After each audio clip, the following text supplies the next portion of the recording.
संगम recording studio चकरमनिया।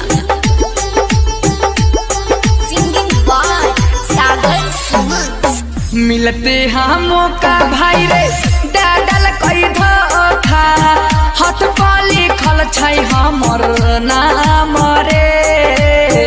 भूल जैतै जल्दी भाई रे लगबै छै हल्दी गाँव वाली जैतै दोसर गाँव रे। हाँ हाँ भूल जैतै जल्दी भाई रे लगबै छै हल्दी गाँव वाली जैतै दोसर गाँव रे। मिलते हम मौका भाई रे डाडल कई धोखा हाथ पर लिखल छै हमर नाम रे।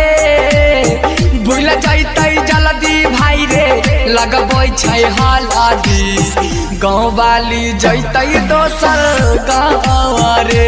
हाँ हाँ भूल जैतै जल्दी भाई रे लगबै छै हल्दी गाँव वाली जैतै दोसर गाँव रे।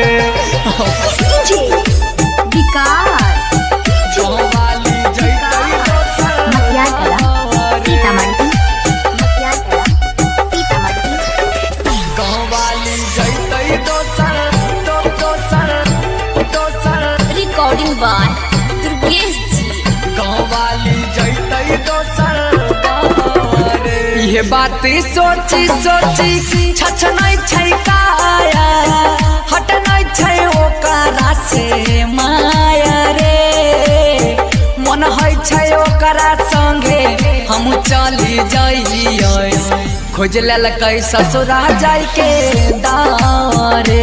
हाँ हाँ भूल जैतै जल्दी भाई रे लगबै छै हल्दी गाँव वाली जैतै दोसर गाँव रे।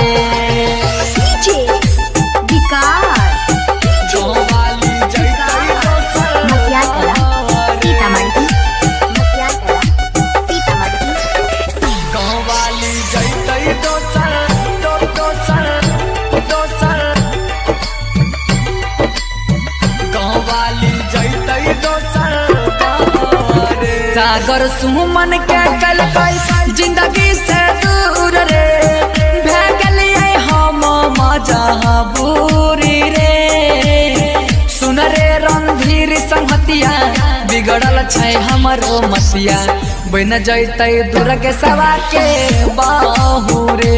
हाँ हाँ भूल जैतै जल्दी भाई रे लगबै छै हल्दी गाँव वाली जैतै दोसर गाँव रे।